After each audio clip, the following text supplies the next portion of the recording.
ಓಂ ಶಾಂತಿ ವೀಕ್ಷಕರ ಅಭಿಮಾನಿಗಳೇ ಗುರುಮಕ್ಕಳೇ ನೀವೆಲ್ಲರಿಗೂ ಒಳ್ಳೆಯದಾಗಲಿ. ವೀಕ್ಷಕರ ಅಭಿಮಾನಿಗಳೇ ಗುರುಮಕ್ಕಳೇ, ಕುಂಡಲಿನಿ ಸಾಧನೆ ಅಥವಾ ಸಪ್ತಚಕ್ರಗಳ ಸಾಧನೆ ನಮ್ಮ ಶರೀರದಲ್ಲಿ ಹಿಂದೂ ಧರ್ಮದ ಪ್ರಕಾರ 7 ಚಕ್ರಗಳಿರುತ್ತೆ. 7 ಚಕ್ರಗಳಲ್ಲಿ ಮೊದಲನೇದಾಗಿ ನಾವು ಮೂಲಾಧಾರ ಚಕ್ರ ಅಂತೀವಿ. ಅದು ಇಲ್ಲಿ ನಮಗೆ ಈ 2 ಕಾಲುಗಳ ಮಧ್ಯೆ ಕೆಳಗಡೆ ನಮ್ಮ ಮಂಡಿ ಹತ್ರ ಇರುತ್ತೆ. ಇದೆಲ್ಲ ನಾವು ಮೂಲಾಧಾರ ಚಕ್ರ ಅಂತ ಕರಿತೀವಿ. ಗೊತ್ತಾಯ್ತಲ್ಲ, ನೀವು ಕೈಗಳಿಕೊಂಡು ಕೂತ್ಕೋತೀರಲ್ಲ ಧ್ಯಾನಕ್ಕೆ, ಅಲ್ಲಿ ಸರಿಯಾಗಿ ಮೂಲಾಧಾರ ಇರುತ್ತೆ ಕೆಳಗಡೆ. ಆ 2 ಕೈಗಳು ಸರಿಯಾಗಿ ಹಿಂದುಗಡೆ ಬೆನ್ನು ಮೂಳೆ ಹತ್ರ ಇರುತ್ತೆ. ಆಮೇಲೆ ಒಕ್ಕಳು ಹತ್ರ ಇನ್ನು ಸ್ವಲ್ಪ ಮೇಲೆ ಬಂದರೆ ಈ ಒಕ್ಕಳು ಬರುತ್ತೆ. ಎಲ್ಲಿ ಒಕ್ಕಳು ಬರುತ್ತೆ? ಇಲ್ಲಿ ಒಕ್ಕಳು ಬರುತ್ತೆ. ಒಕ್ಕಳಿಗೂ ಹಾಗೆ ಈ ಕೆಳಗಡೆ ನೀವು ಕೈಗಳಿಕೊಂತೀವಲ್ಲ ಅಲ್ಲಿಗೂ ಮಧ್ಯದಲ್ಲಿ ಸ್ವಾಧಿಷ್ಠಾನ ಅಂತ ಬರುತ್ತೆ. ಇದು ಸ್ವಾಧಿಷ್ಠಾನ ಚಕ್ರ ಅಂತ ಬರುತ್ತೆ. ಈ ಕೆಳಗಡೆ ಒಂದು ಮೂಲಾಧಾರ ಚಕ್ರ ಅಂತ ಬರುತ್ತೆ. ಇದು ಕೆಳಗಡೆ ಮೂಲಾಧಾರ. ಗೊತ್ತಾಯ್ತಲ್ಲ, ಈ ಮೂಲಾಧಾರ ಅಂದರೆ ಕನ್ನಡದಲ್ಲಿ ಮೂಲಾಧಾರ ಅಂತ ಕರಿತೀವಿ, ಇಂಗ್ಲೀಷ್ನಲ್ಲಿ ಎಮ್ ಅಂತ ಇಟ್ಕೊಳ್ಳೋಣ. ಓಕೆನಾ. ಎರಡನೇದು ಸ್ವಾಧಿಷ್ಠಾನ, ಸ್ವ ಅಂತ ಇಟ್ಕೊಳ್ಳೋಣ, ಇಂಗ್ಲೀಷ್ನಲ್ಲಿ ಎಸ್ ಅಂತ ಇಟ್ಕೊಳ್ಳೋಣ. ಓಕೆನಾ. ಆದರೆ ಮೂಲಾಧಾರ ಚಕ್ರ, ಸ್ವಾಧಿಷ್ಠಾನ ಚಕ್ರ, ಮೂರನೇದು ಮಣಿಪುರ ಅಂತ ಬರುತ್ತೆ. ಮಣಿಪುರ ಅಂತ ಬರುತ್ತೆ, ಇದನ್ನು ಎಮ್ಮ ಅಂತ ಇಟ್ಕೊಳ್ಳೋಣ. ಹಾಗೆ ಅನಾಹತ ಅಂತ ಬರುತ್ತೆ. ಅನಾಹತ ಅಂತ ಬರುತ್ತೆ, ಇದನ್ನು ನಾವು ಎ ಅಂತ ಆದರೂ ಇಟ್ಕೊಳ್ಳೋಣ ಅಥವಾ ಎಚ್ ಅಂತ ಆದರೂ ಇಟ್ಕೊಳ್ಳೋಣ. ಆಮೇಲೆ ವಿಶುದ್ಧಿ ಅಂತ ಬರುತ್ತೆ, ಕುತ್ತಿಗೆ ಹತ್ರ ವಿಶುದ್ಧಿ ಅಂತ, ಇದನ್ನು ವಿ ಅಂತ ಆದರೂ ಇಟ್ಕೊಳ್ಳಿ. ಆಮೇಲೆ ಇಲ್ಲಿ ಹಣೆ ಹತ್ರ ಬರುತ್ತೆ, ಇದು ಭ್ರೂಮಧ್ಯ ರೇಖೆ, ತ್ರಿನೇತ್ರ ಅಂತ ಕರಿತೀವಿ. ಇದನ್ನು ನಾವು 6ನೇ ಚಕ್ರ. ಇದು ವಿಶುದ್ಧ 5ನೇ ಚಕ್ರ. ಅನಾಹುತ, ಆಮೇಲೆ ಮಣಿಪುರ, ಆಮೇಲೆ ಸ್ವಾಧಿಷ್ಠಾನ, ಆಮೇಲೆ ಮೂಲಾಧಾರ. ಮೂಲಾಧಾರ 1ನೇದು, ಸ್ವಾಧಿಷ್ಠಾನ 2ನೇದು, ಮಣಿಪುರ 3ನೇದು, ಅನಾಹುತ 4ನೇದು, ವಿಶುದ್ಧಿ 5ನೇದು, ಆಜ್ಞಾ ಚಕ್ರ. ಆಜ್ಞಾ ಚಕ್ರ ಇದಕ್ಕೆ ಎ ಅಂತ ಕರೀರಿ, 6ನೇದು. ಫೈನಲ್ ಆಗಿದೆ 7ನೇದು ಬರುತ್ತೆ, ಇದನ್ನು ಸಹಸ್ರಾರ ಅಂತೀವಿ, ಸಹಸ್ರಾರ ಅಂತೀವಿ ಅಥವಾ ಎಸ್ ಅಂತ ಇಟ್ಕೊಳ್ಳಿ. ಈಗ ಈ ಚಕ್ರಗಳು ಶರೀರದಲ್ಲಿ ಸೈಕಲ್ ಚಕ್ರಗಳಾಗಲಿ, ಆಟೋ ಚಕ್ರಗಳಾಗಲಿ, ಅಥವಾ 2 ವೀಲರ್ ಚಕ್ರಗಳಾಗಲಿ, ಅಥವಾ 4 ವೀಲರ್ ಚಕ್ರಗಳಾಗಲಿ ಇರೋದಿಲ್ಲ. ಆದರೆ ಚಕ್ರಗಳು ಅಂದರೆ ಏನು, ಯಾಕೆ ಚಕ್ರಗಳು ಅಂತ ಕರೀತಾರೆ, ಈ ಚಕ್ರಗಳು ಅಂತ ಯಾಕೆ ಕರಿಬೇಕು ಅನ್ನೋದನ್ನು ನಾವು ಇವತ್ತು ಸ್ವಲ್ಪ ನೋಡೋಣ. ವೀಕ್ಷಕರೇ, ನೀವು ನಿಮ್ಮ ಕಾಲುಗಳು ಮೊದಲಿಗೆ ತಗೊಳ್ಳೋಣ. ನೋಡಿ, ಇಲ್ಲಿಂದ ತಗೋತೀನಿ. ಇಷ್ಟು ನಿಮ್ಮ ಕಾಲುಗಳಿರುತ್ತೆ, ಕರೆಕ್ಟಾ? ಈ ಕಾಲುಗಳಿಗೆ 2 ಕಾಲುಗಳು ಮನುಷ್ಯನಿಗೆ ಇದ್ದೇ ಇರುತ್ತೆ, ಅಥವಾ 3 ಕಾಲು ಇರಲಿ, 4 ಕಾಲು ಇರಲಿ. ಈ ಕಾಲುಗಳಿಗೆ ಶಕ್ತಿ ಬೇಕಲ್ಲ. ಈ ಕಾಲುಗಳಿಗೆ ನೀವು ಬಸ್ಸಲ್ಲಿ ಹೋಗೋವಾಗ ಅಕಸ್ಮಾತ್ ಸೀಟ್ ಸಿಕ್ಕಿಲ್ಲ ಅಂದರೆ, ಟ್ರೈನಲ್ಲಿ ಹೋಗೋವಾಗ ಸೀಟ್ ಸಿಕ್ಕಿಲ್ಲ ಅಂದರೆ ನೀವು ನಿಂತ್ಕೊಂಡೇ ಇರಬೇಕಾಗುತ್ತೆ. ಅವಾಗ ಏನು ಮಾಡ್ತೀರಾ? ಕಾಲುಗಳು ನೋವು ಬರುತ್ತೆ. ಅದರಲ್ಲೂ ಹೆಣ್ಮಕ್ಳಿಗೆ ಈ ಕಾಲುಗಳು ತುಂಬ ನೋವು ಬರುತ್ತೆ. ಈ ಕಾಲುಗಳಿಗೆ ಶಕ್ತಿ ಎಲ್ಲಿಂದಪ್ಪ ಬರುತ್ತೆ ಅಂದರೆ, ನಮ್ಮ ಬೆನ್ನು ಮೂಳೆ ಇರುತ್ತೆ ನೋಡ್ರಿ, ಮೇಲಿಂದ ಕುತ್ತಿಗೆಯಿಂದ ಕೆಳಗವರೆಗೂ ಬೆನ್ನು ಮೂಳೆ ಹಿಂದ್ಗಡೆ ಇರುತ್ತೆ ರೀ. ನೋಡ್ರಿ, ಹಿಂದ್ಗಡೆ ಇದು ತಲೆ ಬುಡಿ ಅಂತ ಇಟ್ಕೊಳ್ಳಿ, ಇದು ತಲೆ ಬುಡಿ ಅಂತ ಇಟ್ಕೊಳ್ಳಿ ಅಲ್ವಾ. ನಿಮ್ಮ ತಲೆ ಬುಡಿ ಆದರೆ ಬೆನ್ನು ಮೂಳೆ ಹಿಂಗಿರುತ್ತೆ, ಹೌದೇನ್ರಿ? ಹಿಂದ್ಗಡೆ ಹಿಂಗಿರುತ್ತೆ. ಇದು ನಿಮಗೆ ಗೊತ್ತಿರೋ ವಿಚಾರ. ಇದು ಬೆನ್ನು ಮೂಳೆ, ಇದು ಒಂಥರ ಮಣಿಗಳಿರುತ್ತೆ. ಇದು ಮಣಿಗಳು ಬರುತ್ತೆ. ಇದು ಹಿಂದ್ಗಡೆ, ನಾನು ಸೈಡಲ್ಲಿ ತೋರಿಸ್ತಾ ಇದ್ದೀನಿ. ಇದು ಹಿಂದ್ಗಡೆ, ಇಲ್ಲಿ ಕೊನೆ ಇರುತ್ತೆ ಕೆಳಗಡೆ. ಎಲ್ಲಿ? ಕೆಳಗಡೆ ಇಲ್ಲಿ ಕೊನೆ ಇರುತ್ತೆ ಅಲ್ವಾ, ಇಲ್ಲಿ ಕೊನೆ ಇರುತ್ತೆ. ಎಲ್ಲಿ 2 ಕಾಲುಗಳು ತೊಡೆಗಳ ಮೇಲೆ ನಿಮ್ಗೆ ಹಿಂದ್ಗಡೆ ಇರುತ್ತೆ. ಅದನ್ನು, ಈ ಕೊನೆಯ ಭಾಗವನ್ನು ನಾವು ಮೂಲಾಧಾರ ಚಕ್ರ ಅಂತ ಕರಿತೀವಿ. ಇಲ್ಲಿ ಶಕ್ತಿ ಇರುತ್ತೆ. ಯಾಕಪ್ಪ ಅಂದರೆ ಇಲ್ಲಿ ನೋಡ್ರಿ, ಮೂಗಿಂದ, ಇದು ನಿಮ್ಮ ಮೂಗು, ಇಲ್ಲಿಂದ ಇಡ ಪಿಂಗಳ ಸುಷುಮ್ನ ಅಂದ್ಬಿಟ್ಟು ಒಂದು ನಾಡಿ ಬರುತ್ತೆ, ಹಿಂಗೇ ಬರುತ್ತೆ ಬೆನ್ನುಮೂಳೆ ಒಳಗೆ. ಇಡ ಪಿಂಗಳ 2 ನಾಡಿಗಳು ಬರುತ್ತೆ, ಎಲ್ಲಿಗೆ? ಕೆಳಗಡೆವರೆಗೂ. ಆಮೇಲೆ ಸುಷುಮ್ನ ಅಂತ ಒಂದು ಬರುತ್ತೆ, 3 ನಾಡಿಗಳು ಬರುತ್ತೆ ಇಲ್ಲಿಗೆ, ಎಲ್ಲಿಗೆ? ಇಲ್ಲಿ ಕೆಳಗಡೆಗೆ. ಇಲ್ಲಿ ಕೆಳಗಡೆಗೆ ಎಲ್ಲಿಂದ? ಮೂಗಿಂದ. ಒಂದು ಕಡೆ ಮೂಗು ಓಲ್ ಇರುತ್ತೆ, ಇನ್ನೊಂದು ಕಡೆ ಮೂಗು ಓಲ್ ಇರುತ್ತೆ. ಅದಕ್ಕೆ ಇಡ ಪಿಂಗಳ ಸುಷುಮ್ನ ಅಂತ ಕರಿತೀವಿ. ಅಂದರೆ ನಿಮ್ಮ ನೆತ್ತಿ ಮೇಲೆ ಹೋಗಿ ತಲೆ ಮೇಲೆ ಹೋಗಿ 2 ಕಣ್ಣುಗಳ ಮಧ್ಯೆ ಮೂಗುವರೆಗೂ ಬರುತ್ತೆ, ಕೊನೆಯ ಮೂಗುವರೆಗೂ ಬರುತ್ತೆ. ಅದನ್ನು ಸುಷುಮ್ನ ಅಂತೀವಿ, ಮಧ್ಯದಲ್ಲಿರೋ ನಾಡಿಗೆ. ಅಕ್ಕಪಕ್ಕ ಇರೋವಾಗೆ ಏನಂತೀವಿ? ಇಡ ಪಿಂಗಳ ಅಂತೀವಿ. ಸೆಂಟ್ರಲ್ ಇರೋದಕ್ಕೆ ಸುಷುಮ್ನ ಅಂತೀವಿ. ಇದನ್ನೇ ವೆಳ್ಳಿ ಮಾತಾ, ದೇವಸನ ಮಾತಾ, ಕುಮಾರಸ್ವಾಮಿ ಅಂತೀವಿ. ಹಾಗೆ ಸಿದ್ಧಿ, ಬುದ್ಧಿ, ಧೂಮ್ರಕೇತು, ಕಲ್ಕಿ, ಚಿಂತಾರ, ವಿದ್ಯಾ, ಮಹಾಗಣಪತಿ ಈ ನಾಡಿಗಳಿಗೆ. ಹಾಗೆ ಅನಂತ ಪದ್ಮಾವತಿ, ಅನಂತ ಲಕ್ಷ್ಮಿ, ಅನಂತ ಪದ್ಮನಾಭ ಸ್ವಾಮಿ ಅಂತೀವಿ. ಹಾಗೆ ಗೌರಿ ಗಂಗಾಧರೇಶ್ವರ ಅಂತೀವಿ. ಯಾವುದೋ ಈ 3 ನಾಡಿಗಳಿಗೆ ನೆನಪಿಟ್ಕೊಳ್ಳಿ. ಎಲ್ಲಿ ಮಾತಾ, ದೇವಸೇನ ಮಾತಾ, ಕುಮಾರಸ್ವಾಮಿ. ಹಾಗೆ ನಾಗದೇವತೆಗಳು 2 ಇರ್ತವೆ, ಮಧ್ಯದಲ್ಲಿ ಒಂದು ಶಕ್ತಿ ಇರುತ್ತೆ, ನಿಮ್ಗೆ ಗೊತ್ತಿರಬೇಕಲ್ಲ ನಾಗದೇವತೆಗಳು. ಇದು ಅಷ್ಟೇ ಸೇಮ್ ನಾಗದೇವತೆಗಳ ಥರ ತಿಳ್ಕೊಳ್ಳಿ. ಅರ್ಥ ಆಯ್ತಾ? ಏನೋ ನಾಗದೇವತೆಗಳ ಥರ ತಿಳ್ಕೊಳ್ಳಿ. ಮೇಲೆ ನಾಗದೇವತೆಗಳಿಗೆ 2 ಮಣಿ ಇರುತ್ತೆ, ನಿಮ್ಗೆ ಗೊತ್ತಿರ್ಬೋದು. ಅವೆರಡು ಮಣಿ ಒಂದಾದರೆ ಇಡೀ ಪ್ರಪಂಚದಲ್ಲಿ ಆ ಮಣಿ ಅನ್ನೋದ್ರು ನಮ್ಗೆ ಸಿಗ್ಬಿಟ್ರೆ ಸೃಷ್ಟಿಗೆ ಸೃಷ್ಟಿ ಮಾಡ್ಕೋಬೋದು. ಅರ್ಥ ಆಯ್ತನ್ರಿ? ನೋಡ್ಕೊಳ್ರಿ, 2 ಸರ್ಪಗಳ ಮಧ್ಯೆ. ಹಾಗೆ ನಮ್ಮ ಶರೀರದಲ್ಲಿ 2 ನಾಡಿಗಳಿರುತ್ತೆ, ಇಡ ಪಿಂಗಳ, ಮಧ್ಯದಲ್ಲಿ ಸುಷುಮ್ನ. ಅಂದರೆ ಮಧ್ಯದಲ್ಲಿರೋ ಸುಷುಮ್ನ ಅಂದರೆ ಸುಬ್ರಹ್ಮಣ್ಯ ಸ್ವಾಮಿ. ಆ ಕಡೆ ಈ ಕಡೆ ನಾಡಿಗಳಂದರೆ ಶ್ರೀ ವೆಳ್ಳಿ ಮಾತಾ, ದೇವಸೇನ ಮಾತಾ. ಹಾಗೆ ಮಧ್ಯದಲ್ಲಿರೋ ನಾಡಿ ಅಂದರೆ ವಿಘ್ನೇಶ್ವರ. ಆ ಕಡೆ ಈ ಕಡೆ ನಾಡಿಗಳಂದರೆ ಸಿದ್ಧಿ, ಬುದ್ಧಿ ಮಾತೆಯರು. ಹಾಗೆ ಮಧ್ಯದಲ್ಲಿರೋ ನಾಡಿ ಅಂದರೆ ಮಹಾವಿಷ್ಣು. ಹಾಗೆ ಆ ಕಡೆ ಈ ಕಡೆ ನಾಡಿಗಳಂದರೆ ಶ್ರೀಮನ್ನಾರಾಯಣ. ಈಗ ಗೊತ್ತಾಯ್ತನ್ರಿ? ಅನಂತ ಪದ್ಮಾವತಿ, ಅನಂತ ಲಕ್ಷ್ಮಿ, ಅನಂತ ಪದ್ಮನಾಭ ಸ್ವಾಮಿ. ಶ್ರೀ ವೆಳ್ಳಿ ಮಾತಾ, ದೇವಸೇನ ಮಾತಾ, ಕುಮಾರಸ್ವಾಮಿ. ಸಿದ್ಧಿ, ಬುದ್ಧಿ, ಧೂಮ್ರಕೇತು, ಕಲ್ಕಿ, ಚಿಂತಾರ, ವಿದ್ಯಾ, ಮಹಾಗಣಪತಿ. ಇವಿ ನಾಡಿಗಳಿಗೆ. ಅದಕ್ಕೆ ಜೋಡಿ ಸರ್ಪಗಳು. ಅರ್ಥ ಆಯ್ತನ್ರಿ? ಇವು ನೆನ್ಪಿಟ್ಕೋಬೇಕು. ಹಂಗೆ ನಮ್ಮ ಶರೀರದಲ್ಲಿ ಏನು ಕೆಲಸ ಮಾಡ್ತವೆ ನೋಡೋಣ. ಈ ಕೊನೆ ಭಾಗದಲ್ಲಿರೋ ಶಕ್ತಿ ಕೆಳಗಡೆ ನಿಮ್ಮ ಮಂಡಿ ಇರುತ್ತಲ್ಲ ಅಲ್ಲಿ, ಅದಕ್ಕೆ ಕುಂಡಲಿ ಅಂತೀವಿ. ಯಾಕೆ ಕುಂಡ ಅಂತೀವಿ? ಕುಂಡ ಅಂದರೆ ಕೆಳಗಡೆ ಬೇಸ್ ಅಂತ. ನೋಡ್ರಿ, ಕುಂಡ ಅಂದರೆ ಬೇಸ್ ಅಂತ. ಬೇಸ್ ಅಂದ್ರೇನು? ತಳಪಾಯ. ಏನಂತಾರೆ? ತಳಪಾಯ. ನೀವು ಮನೆ ಕಟ್ಟಬೇಕಾದ್ರೆ ತಳಪಾಯ ಇರುತ್ತೆ. ಹಂಗೆ ನಮ್ಮ ಕೆಳಗಡೆ ಕೂತ್ಕೋಬೇಕಾದ್ರೆ ಕರೆಕ್ಟಾಗಿರಬೇಕು ಶಕ್ತಿ. ಆ 2 ಕಾಲಗಳಿಗೆ ಶಕ್ತಿ ಎಲ್ಲಿಂದ ಹೋಗುತ್ತೆ? ಈ 2 ಕಾಲಗಳಿಗೆ ಶಕ್ತಿ ಎಲ್ಲಿಂದ ಹೋಗುತ್ತೆ? ಆ ತಳಪಾಯ ಇದೆಯಲ್ಲ, ಬೇಸು, ಅಲ್ಲೊಂದು ಕೇಂದ್ರ ಬಿಂದು ಇರುತ್ತೆ, ಶಕ್ತಿ ಕೇಂದ್ರ. ಶಕ್ತಿ ಸ್ಟೋರೇಜ್ ಆಗಿರುತ್ತೆ ಅಲ್ಲಿ. ಸ್ಟೋರೇಜ್ ಆಗಿರುತ್ತೆ ಎಲ್ಲಿ? ಇಲ್ಲೇ. ಅಲ್ಲಿಂದ ಈ ಕಾಲುಗಳಿವರೆಗೂ ಶಕ್ತಿ ಬರುತ್ತೆ. ನೀವು ನಿಂತ್ಕೋಬೇಕಾರೆ, ಓಡಾಡ್ಬೇಕಾರೆ ಎಲ್ಲಿರ್ತದೋ? ಈ ಕೆಳಗಡೆ ಇರುತ್ತೆ. ಎಲ್ಲಿ? ಬೆನ್ನುಮೂಳೆಯಿಂದ ಕೆಳಗಡೆ ಬರುತ್ತಲ್ಲ ಅಲ್ಲಿ. ಎಲ್ಲಿ? ನಿಮ್ಮ ಬೆನ್ನುಮೂಳೆಯಿಂದ ಕೆಳಗಡೆ ಬರುತ್ತಲ್ಲ, ಬೆನ್ನುಮೂಳೆಯಿಂದ ಕೆಳಗೆ, ಇಲ್ಲಿ ಶಕ್ತಿ ಇರುತ್ತೆ. ಈ ಶಕ್ತಿಯನ್ನು ನಾವು ಮೂಲಾಧಾರ ಚಕ್ರ ಅಂತೀವಿ. ಅಲ್ಲಿ ಏನು ಚಕ್ರ ಇರಲ್ಲ ರೀ, ಅದೊಂದು ಶಕ್ತಿ ಅಷ್ಟೇ. ಶಕ್ತಿ ಅಂದರೆ ನಿಮ್ಗೆ ಗೊತ್ತಲ್ಲ, ಒಂದು ಶಕ್ತಿ ನಾವು ಚಕ್ರ ಅಂತ ಕರೆಯೋದು. ಈಗ ಸೂರ್ಯ ಭಗವಾನ ಇದ್ದಾನೆ, ನಕ್ಷತ್ರ ಇದೆ, ಒಂದು ಶಕ್ತಿ ಇದೆ. ಅದನ್ನು ನಾವು ಈ ಶಕ್ತಿನ ಏನಂತ ಕರಿತೀವಿ? ಈ ಶಕ್ತಿನ ಮೂಲಾಧಾರ ಚಕ್ರ ಮೊದಲನೇದು. ಅದೇನು ಮಾಡುತ್ತೆ? ಈ ಕಾಲುಗಳಿಗೆ ಶಕ್ತಿ ಕೊಡುತ್ತೆ. ಇದು ಮೊದಲ ಪರಿಚಯ. ಇದು ಇನ್ನೂ ತುಂಬ ಎಕ್ಸ್ಪ್ಲೈನ್ ಮಾಡಬೇಕಾಗುತ್ತೆ, ನಾನು ನಿಮಗೆ ವಿವರಿಸ್ತೀನಿ.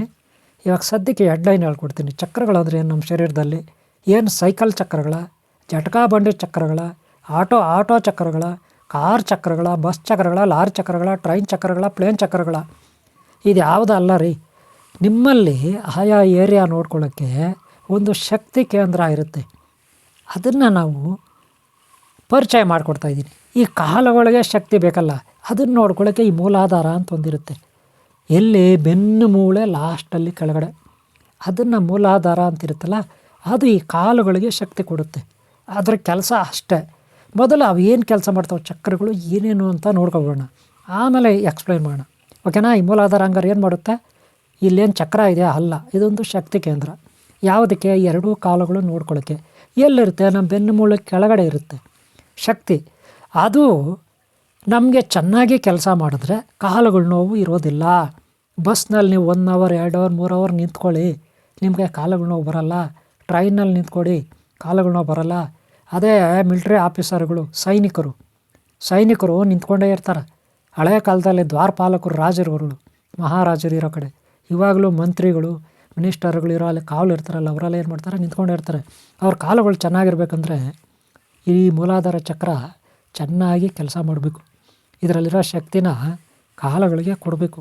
ಅದಕ್ಕೆ ಹೆಣ್ಮಕ್ಳಿಗೆ ಕಾಲುಗಳ ನೋವು ಜಾಸ್ತಿ ಇರುತ್ತೆ. ಈ ಮೂಲಾಧಾರ ಚಕ್ರ ಆಕ್ಟಿವೇಟ್ ಆಗಿಬಿಟ್ರೆ ಅವ್ರಿಗೆ ಕಾಲುಗಳ ನೋವು ಇರೋದಿಲ್ಲ. ಎಷ್ಟೊತ್ತು ಬೇಕಾದ್ರೂ ನಿಂತ್ಕೊಬೋದು, ಒಂದಿನ ಅಲ್ಲ ನಿಂತ್ಕೊಬೋದು. ಅದಕ್ಕೆ ಈ ಕೇಂದ್ರ, ಶಕ್ತಿ ಕೇಂದ್ರ ಅಂತ ಕರಿತೀವಿ. ಇದು ಮೂಲಾಧಾರ. ಎರಡನೇದು ನಿಮ್ಮ ಒಕ್ಕಳಿದೆಯಲ್ಲ, ಒಕ್ಕಳ ಕೆಳಗಡೆ ಮೂಲಾಧಾರಕ್ಕಿಂತ ಮೇಲೆ ಇರುತ್ತೆ. ಇದನ್ನು ಸ್ವಾಧಿಷ್ಠಾನ ಚಕ್ರ ಅಂತ ಕರಿತೀವಿ. ಅದೆಲ್ಲಿರುತ್ತೆ? ನಿಮ್ಮ ಒಕ್ಕಳಿಗಿಂತ ಕೆಳಗೆ, ನಿಮ್ಮ ಒಕ್ಕಳ ಕೆಳಗಡೆ ಇರ್ತದೆ. ಹಾಗೆ ಮೂಲಾಧಾರಕ್ಕಿಂತ ಮೇಲೆ ಇರ್ತದೆ. ಇದನ್ನು ಸ್ವಾಧಿಷ್ಠಾನ ಅಂತೀವಿ. ಇದ್ರ ಕೆಲಸ ಏನಪ್ಪ ಅಂದರೆ ಮಕ್ಕಳು ಆಗೋದು, ಸಂತಾನ ಅಭಿವೃದ್ಧಿ. ಹಾಗೆ ನಾವೇನು ಯೂರಿನ್ ಪಾಸ್ ಮಾಡ್ತೀವಿ, ಟಾಯ್ಲೆಟ್ ಹೋಗ್ತೀವಿ, ಅದನ್ನೆಲ್ಲ ಚೆನ್ನಾಗಿ ನೋಡ್ಕೊಳ್ಳೋದು. ನಮಗೆ ಗುಪ್ತಾಂಗಗಳು, ಪ್ರೈವೇಟ್ ಪಾರ್ಟ್ಗಳನ್ನು ನೋಡ್ಕೊಳ್ಳೋದೇ ಈ ಸ್ವಾಧಿಷ್ಠಾನ ಚಕ್ರ. ಪ್ರೈವೇಟ್ ಪಾರ್ಟ್ಗಳಂದ್ರೆ ಏನು? ಸಂತಾನ ಆಗಬೇಕು, ಮಕ್ಕಳಾಗಬೇಕು, ಆಮೇಲೆ ನಾವು ಯೂರಿನ್ ಪಾಸ್ ಮಾಡಬೇಕು, ಟಾಯ್ಲೆಟ್ ಹೋಗಬೇಕು, ಇದೆಲ್ಲ ಕರೆಕ್ಟಾಗಿರಬೇಕು. ಈ ಸ್ವಾಧಿಷ್ಠಾನ ಏನಾದರೂ ಕರೆಕ್ಟಾಗಿಲ್ಲ, ಕೆಲಸ ಮಾಡಿಲ್ಲ ಅಂದರೆ ಖಂಡಿತ ಇಲ್ಲ, ಅವ್ರಿಗೆ ಆರೋಗ್ಯದಲ್ಲಿ ಏರುಪೇರಾಗುತ್ತೆ. ಟಾಯ್ಲೆಟ್ ಸರಿಯಾಗಿ ಬರೋಲ್ಲ, ಯೂರಿನ್ ಸರಿಯಾಗಿ ಪಾಸ್ ಆಗೋಲ್ಲ, ಮಕ್ಕಳಾಗೋದಿಲ್ಲ. ಇದು ಗರ್ಭಕೋಶಕ್ಕೆ ಸಂಬಂಧಪಟ್ಟಿದ್ದು, ನಮ್ಮ ಸಂತಾನ ಅಭಿವೃದ್ಧಿಗೆ ಸಂಬಂಧಪಟ್ಟಿದ್ದು. ಇದನ್ನು ಈ ಸ್ವಾಧಿಷ್ಠಾನ ಹಾಗೆ ಮೂಲಾಧಾರ, ಇಲ್ಲಿ ಒಂದು ಗ್ರಂಥಿ ಬರುತ್ತೆ, ಅದನ್ನು ಬ್ರಹ್ಮಗ್ರಂಥಿ ಅಂತೀವಿ. ಅದೆಲ್ಲ ನೆಕ್ಸ್ಟ್ ನಾನು ನಿಮ್ಗೆ ಹೇಳ್ಕೊಡ್ತೀನಿ ಗ್ರಂಥಿಗಳು. ಈಗ ಬರೀ ಚಕ್ರಗಳು ನೋಡ್ಕೊಳ್ಳೋಣ. ಈ ಸ್ವಾಧಿಷ್ಠಾನ ಕೆಲಸ ಏನಪ್ಪ ಅಂದರೆ ಮಕ್ಕಳು ಮಾಡೋದು, ಹಾಗೆ ಗಂಡ ಹೆಂಡತಿ ಅನ್ಯೋನ್ಯವಾಗಿ ಈ ಲೈಂಗಿಕ ವಿಚಾರದಲ್ಲಿ, ಅವರ ಪರ್ಸ್ನಲ್ ವಿಚಾರಗಳಲ್ಲಿ ಸರಿಯಾಗಿರಬೇಕು, ತೃಪ್ತಿಕರವಾಗಿರಬೇಕು ಅಂದರೆ ಈ ಸ್ವಾಧಿಷ್ಠಾನ ಕೆಲಸ ಮಾಡಬೇಕು. ಇಲ್ಲ ಅಂದರೆ ಗಂಡ ಯಾರನ್ನೋ ಇಟ್ಕೋತಾನೆ, ಹೆಂಡತಿ ಯಾರನ್ನೋ ಇಟ್ಕೋತಾಳೆ, ಮನೆಯಲ್ಲಿ ಕಲಹಗಳು ಶುರುವಾಗುತ್ತೆ. ಇಲ್ಲ ಡ್ರೈವರ್ಸ್ ಕೊಡಬೇಕು ಅಷ್ಟೇ. ಅದಕ್ಕೆ ಸ್ವಾಧಿಷ್ಠಾನ ಭಾಳ ಇಂಪಾರ್ಟೆಂಟು. ಮಕ್ಕಳಾಗಿಲ್ಲ ಅಂದರೂ ಕಷ್ಟ ಅಲ್ವಾ? ಅದಕ್ಕೆ ಎರಡನೇ ಚಕ್ರ. ಇನ್ನು ಮೂರನೇ ಚಕ್ರ ಅಂದರೆ ಮಣಿಪುರ. ಇದೇನಪ್ಪ ಕೆಲಸ ಅಂದರೆ ನಮ್ಮ ಶರೀರದ ಒಳಗಡೆ ಹೊಟ್ಟೆ ಇರುತ್ತಲ್ಲ, ಹೊಟ್ಟೆ ಭಾಗ ನೋಡ್ರಿ, ಇದು ಹೊಟ್ಟೆ ಭಾಗ ಅಲ್ವಾ? ಈ ಹೊಟ್ಟೆ ಭಾಗದಲ್ಲಿ ಏನಿರುತ್ತೆ? ಸಣ್ಣ ಕರಳು, ದೊಡ್ಡ ಕರಳು ಇರುತ್ತೆ. ಅದನ್ನು ನೋಡ್ಕೊಳ್ತದೆ. ಆಹಾರ ಚೆನ್ನಾಗಿ ಜೀರ್ಣ ಆಗಬೇಕಲ್ಲ, ಸಣ್ಣ ಕರಳು, ದೊಡ್ಡ ಕರಳು, ಅದನ್ನು ಈ ಮಣಿಪುರ ಚಕ್ರ ನೋಡ್ಕೊಳ್ಳುತ್ತೆ. ಮಣಿಪುರ ಚಕ್ರ ಗೊತ್ತಾಯ್ತಲ್ಲ. ಆಮೇಲೆ ಅನಾಹತ ಚಕ್ರ, ಎದೆ ಭಾಗ, ನಿಮ್ಮ ಹೃದಯ ಇರುತ್ತೆ ಇಲ್ಲಿ. ಎಲ್ಲಿ? ನಿಮ್ಮ ಹೃದಯ ಇಲ್ಲಿ ಇರುತ್ತೆ ಅಂತ ಇಟ್ಕೊ. ನಿಮ್ಮ ಹೃದಯ ಇಲ್ಲಿರುತ್ತೆ. ಈ ಹೃದಯ ನೋಡ್ಕೊಳ್ಳೋಕ್ಕೆ ಯಾವುದು? ಇದು. ಆಮೇಲೆ ಶ್ವಾಸಕೋಶಗಳಿರುತ್ತೆ, ಲಂಗ್ಸು ಅಂತೀವಿ, ಶ್ವಾಸಕೋಶಗಳಿರುತ್ತೆ. ಇದನ್ನು ನೋಡ್ಕೊಳ್ಳೋಕ್ಕೆ ಯಾವುದು? ಶ್ವಾಸಕೋಶಗಳನ್ನ ನೋಡ್ಕೊಳ್ಳೋಕ್ಕೆ, ಹೃದಯ ನೋಡ್ಕೊಳ್ಳೋಕ್ಕೆ ಅನಾಹತ ಚಕ್ರ. ಇದನ್ನು ವಿಷ್ಣು ಗ್ರಂಥಿ ಅಂತ ಕರಿತೀವಿ. ಶ್ರೀಮನ್ನಾರಾಯಣ, ಅನಂತ ಪದ್ಮಾವತ, ಅನಂತ ಲಕ್ಷ್ಮಿ ಅಂತ ಇದು ಹೃದಯ ಭಾಗ ಇರುತ್ತೆ. ನಿಮ್ಮ ಹೃದಯ ಭಾಗ ಇದು. ಹೃದಯ ನೋಡ್ಕೊಳ್ಳುತ್ತೆ, ಶ್ವಾಸಕೋಶ ನೋಡ್ಕೊಳ್ಳುತ್ತೆ. ಒಂದು ವೇಳೆ ವಿಶುದ್ಧ ಚಕ್ರ ಏನಾದರೂ ಸರಿ ಇಲ್ಲ ಅಂದರೆ, ವಿಶುದ್ಧ ಚಕ್ರ ನಿಮ್ಮ ಹೃದಯಕ್ಕೆ ಪ್ರಾಬ್ಲಮ್ ಆಗುತ್ತೆ. ಶ್ವಾಸಕೋಶಗಳ ಆರೋಗ್ಯದಲ್ಲಿ ಸರಿ ಇರಲ್ಲ, ಹೃದಯ ಆರೋಗ್ಯ ಸರಿ ಇರಲ್ಲ. ನಿಮ್ಮಲ್ಲಿ ದಯೆ, ದಾಕ್ಷಿಣ್ಯ, ಪ್ರೀತಿ, ಪ್ರೇಮ ಇರಬೇಕಂದ್ರೆ ಈ ವಿಶುದ್ಧ ಚಕ್ರ, ಇದು ಅನಾಹತ ಚಕ್ರ ಚೆನ್ನಾಗಿ ಕೆಲಸ ಮಾಡಬೇಕು. ಗೊತ್ತಾಯ್ತಲ್ಲ. ಇನ್ನು ಐದನೇ ಚಕ್ರ ಬಂದರೆ ವಿಶುದ್ಧ ಚಕ್ರ. ಇದು ಏನಾದರೂ ಸರಿಯಿಲ್ಲ ಅಂದರೆ ನಿಮ್ಮ ಗಂಟ್ಲಲ್ಲಿ ಥೈರಾಯ್ಡ್ ಗ್ರಂಥಿಗಳಿರುತ್ತೆ. ಸಂಗೀತಗಾರರು ಒಳ್ಳೆ ಸಂಗೀತವನ್ನು ನೀಡಬೇಕಂದ್ರೆ ವಿಶುದ್ಧ ಗ್ರಂಥಿ ಸರಿ ಇರಬೇಕು. ಅಂದರೆ ಇಲ್ಲಿ ಥೈರಾಯ್ಡ್ ಗ್ರಂಥಿಗಳೇನಾದರೂ ಏರುಪೇರಾದರೆ ಇಡೀ ಕ್ಯಾನ್ಸರ್ ಬಂದು ಇಲ್ಲಿ ಗಡ್ಡೆಗಳು ಬರುತ್ತೆ, ಜೀವಕ್ಕೆ ಅಪಾಯ, ಉಸಿರಾಟ ಮಾಡೋಕ್ಕಾಗಲ್ಲ, ಊಟ ಮಾಡೋಕ್ಕಾಗಲ್ಲ, ಆ ಥರ ಪ್ರಾಬ್ಲಮ್ ಆಗುತ್ತೆ. ಯಾವುದೋ ವಿಶುದ್ಧ ಗ್ರಂಥಿ ಸರಿ ಇಲ್ಲ ಅಂದರೆ. ಗೊತ್ತಾಯ್ತಲ್ಲ. ಇನ್ನು ರುದ್ರ ಗ್ರಂಥಿ, ತ್ರಿನೇತ್ರ ಅಂತ ನೀವು ಕೇಳಿದ್ರೆ, ದಿವ್ಯದೃಷ್ಟಿ ನೀವು ಕೇಳಿದ್ರೆ, ತ್ರಿನೇತ್ರ. ಈ ಎರಡೂ ಕಣ್ಣುಗಳ ಮಧ್ಯದಲ್ಲಿ ಒಳಗಡೆ ಇರ್ತದೆ, ಇದು ಮೆದುಳು ಇರ್ತದಲ್ಲ, ಮೆದುಳು ಒಳಗಡೆ ಲೆಫ್ಟ್ ಬ್ರೈನು, ಇದು ರೈಟ್ ಬ್ರೈನು, ಲೆಫ್ಟ್ ಬ್ರೈನು, ಇದು ಮಿಡ್ಲ್ ಬ್ರೈನ್ ಅಂತ ಮೇಲೆ ಇರ್ತದೆ. ಇದು ಆಜ್ಞಾ ಚಕ್ರ. ನೀವೇನೇ ಆಲೋಚನೆ ಮಾಡ್ಬೇಕಾದ್ರು ನೀವು ಒಂದು ಕಡೆಯಿಂದ ಇನ್ನೊಂದು ಕಡೆಗೆ ಮೆಸೇಜ್ ಕಳಿಸ್ಬೋದು. ಯಾರೋ ಎಲ್ಲ ದೂರದಲ್ಲಿರ್ತಾರೆ, ಅವ್ರಿಗೆ ನೀವು ಇಲ್ಲಿಂದನೇ ಮೆಸೇಜ್ ಕಳಿಸ್ಬೋದು. ಮೆಸೇಜ್ ಕಳಿಸ್ಬೇಕಾದ್ರೆ ನೀವು ನಿಮ್ಮಲ್ಲಿ ತಾಕತ್ತಿರಬೇಕು. ಆಜ್ಞಾ ಚಕ್ರ, ನಿಮ್ಮ ಬ್ರೈನಲ್ಲಿ ಒಳ್ಳೆ ಪವರ್ ಇರಬೇಕು. ಈ ಡಾಲ್ಫಿನ್ಗಳು, ಸಮುದ್ರದಲ್ಲಿ ಕೆಲವು ಶಾರ್ಕ್ ಫಿಶ್ಗಳು, ಅವೆಲ್ಲ ಹೆಚ್ಚಿನ ಪರ್ಸೆಂಟಲ್ಲಿ ಶಕ್ತಿಶಾಲಿ ಆಗಿರ್ತವೆ. ಅವು ಒಂದು ಕಡೆಯಿಂದ ಇನ್ನೊಂದು ಕಡೆಗೆ 20 ಕಿಲೋಮೀಟ್ರ್ 30 ಕಿಲೋಮೀಟ್ರ್ ದೂರದಲ್ಲಿರೋ ತಮ್ಮ ಸಂಗಾತಿಗೆ ಶಾರ್ಕ್ ಫಿಶ್ಗಳು ಈ ಕಣ್ಣಿಂದ, ಮೂರನೇ ಕಣ್ಣಿಂದ ಮೆಸೇಜ್ ಕಳಿಸ್ತವೆ. ಅವು ಅಲ್ಲಿಂದ ಮೆಸೇಜ್ ಕಳಿಸ್ತವೆ, ಆಮೇಲೆ ಒಟ್ಟಿಗೆ ಸೇರ್ತವೆ ಒಂದು ಕಡೆ. ಆ ರೀತಿ ಪ್ರಾಣಿಗಳಿಗೆ ಭೂಕಂಪ, ಸುನಾಮಿ ಆದರೆ ಗೊತ್ತಾಗ್ಬಿಡ್ತದೆ. ಯಾಕೆ? ಅವಳಿಗೆ ದಿವ್ಯಶಕ್ತಿ ಇರುತ್ತೆ. ಹಾಗೆ ನಮಗೆ ದಿವ್ಯಶಕ್ತಿ ಬಂದರೆ ಭೂತಕಾಲ, ವರ್ತಮಾನ ಕಾಲ, ಇವೆಲ್ಲ ಭೂತ ಭವಿಷ್ಯತ್ ವರ್ತಮಾನ ಕಾಲಗಳನ್ನು ನಾವು ತಿಳ್ಕೊಬೋದು. ಮುಂದೆ ಏನು ನಡೀತೆ, ಈಗ ಏನು ನಡೀತದೆ, ಹಿಂದೆ ಏನು ನಡೆದಿತ್ತು ಅದನ್ನೆಲ್ಲ ತಿಳ್ಕೊಬೋದು. ಅದು ಆಜ್ಞಾ ಚಕ್ರ. ನಾವು ಇನ್ನೊಬ್ಬರನ್ನ ವಶೀಕರಣ ಮಾಡ್ಕೋಬೋದು, ಯಾರಿಗಾದರೂ ವಶೀಕರಣ ಮಾಡ್ಕೋಬೋದು, ಅಥವಾ ಯಾರನ್ನಾದರೂ ಇಲ್ಲಿಂದ ಓಡಿಸ್ಬೋದು, ಕೆಟ್ಟವ್ರನ್ನ ಓಡಿಸ್ಬೋದು, ಒಳ್ಳೆಯವ್ರನ್ನ ಇಟ್ಕೋಬೋದು. ಆ ಶಕ್ತಿ ನಮ್ಮ 3ನೇ ಕಣ್ಣಿಗೆ ಶಕ್ತಿಗಿರುತ್ತೆ. ಇದು ಮನೋಬಲ, ಮಾನಸಿಕ ಬಲಕ್ಕೆ ಸಂಬಂಧಪಟ್ಟಿದ್ದು. ಆಜ್ಞಾ ಚಕ್ರ ಇದಿಲ್ಲಿರುತ್ತೆ 2 ಕಣ್ಣುಗಳ ಮೇಲೆ ಮಧ್ಯದಲ್ಲಿ. ಆಮೇಲೆ ಇನ್ನೂ ಸಹಸ್ರಾರು. ಇದು ಮೈನ್ 6 ಚಕ್ರಗಳು ಕರೆಕ್ಟಾಗಿದ್ದರೆ ಇಡೀ ಪ್ರಪಂಚಕ್ಕೆ ನಾವು ಲೀಡರ್ ಆಗ್ತೀವಿ, ರಾಜ ರಾಣಿ ಆಗ್ತೀವಿ, ರಾಣಿ ರಾಜ ಆಗ್ತೀವಿ. 6 ಚಕ್ರಗಳು ನಾವೇನಾದರೂ ಆಕ್ಟಿವೇಟ್ ಮಾಡ್ಕೊಬಿಟ್ರೆ, ಇನ್ನು 7ನೇ ಚಕ್ರ ಅಂತೂ ಮಾಡ್ಕೊಬಿಟ್ರೆ ಸಹಸ್ರಾರು, ನಾವೇ ಸಕಲ ಲೋಕಗಳಿಗೂ ಚಕ್ರಾಧಿಪತಿ, ನಾವೇ ಪರಮೇಶ್ವರ, ನಾವೇ ಆತ್ಮ, ನಾವೇ ಪರಮಾತ್ಮ, ನಾವೇ ಈಶ್ವರ, ನಾವೇ ಪರಮೇಶ್ವರ, ನಾವೇ ವಿಘ್ನೇಶ್ವರ, ನಾವೇ ಶನೇಶ್ವರ. ಈ 7ನೇ ಚಕ್ರ ಅಂದರೆ 6 ಚಕ್ರಗಳಾದಮೇಲೆ 7ನೇ ಚಕ್ರ.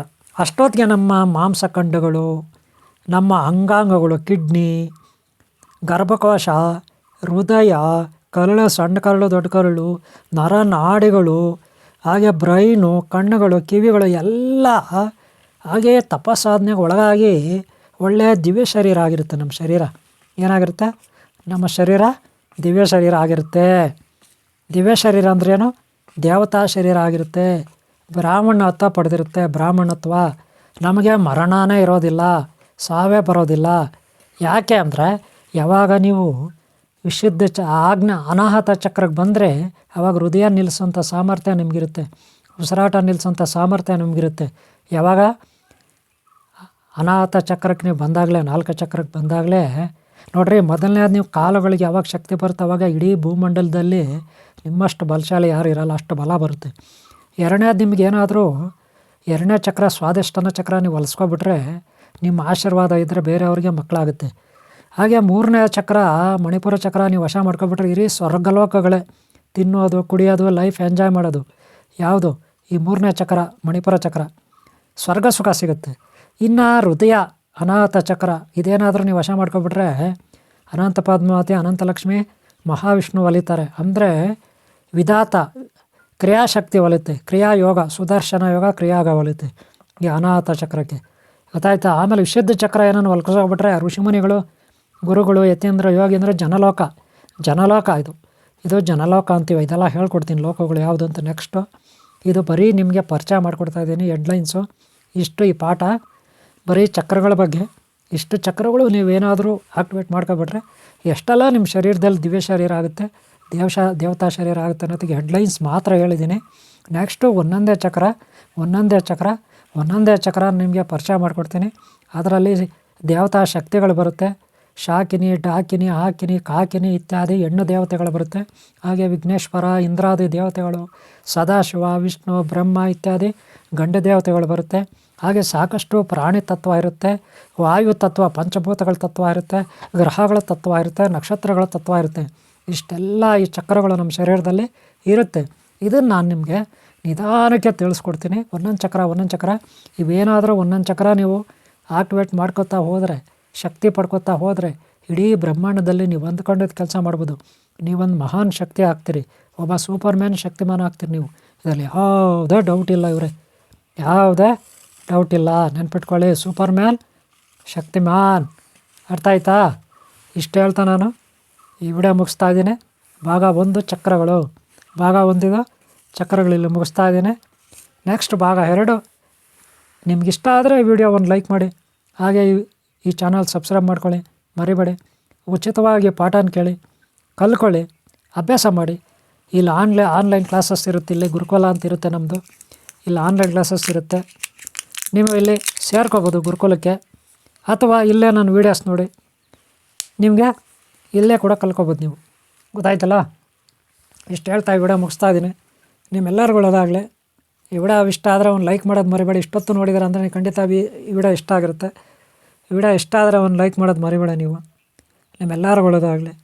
ಗೊತ್ತಾಯ್ತಲ್ಲ?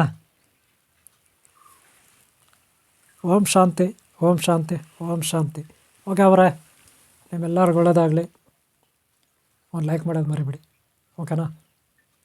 ಓಂ ಶಾಂತಿ, ಓಂ ಶಾಂತಿ, ಓಂ ಶಾಂತಿ ಅವರೇ, ಓಂ ಶಾಂತಿ.